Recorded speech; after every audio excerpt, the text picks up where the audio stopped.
মোৰ অন্তৰৰ পৰা শ্ৰদ্ধাঞ্জলি জ্ঞাপন কৰিছোঁ, মই ধন্যবাদ জ্ঞাপন কৰিছোঁ।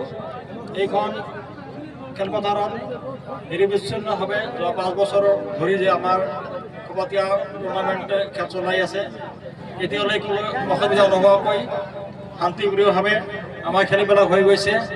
তাৰ কাৰণে আমি সকলো ৰাইজ, কমিটি আৰু খেলুৱৈসকলক আন্তৰিক শুভেচ্ছা ধন্যবাদ জ্ঞাপন কৰিছোঁ। মই আশা কৰিছোঁ অন্য বছৰৰ দৰে এই বছৰো যেন আমাৰ এইখন ফিল্ডত নাম আৰু সুনাম গোটেই ডিষ্ট্ৰিক্টত বা গোটেই অসমত বিয়পি পৰে।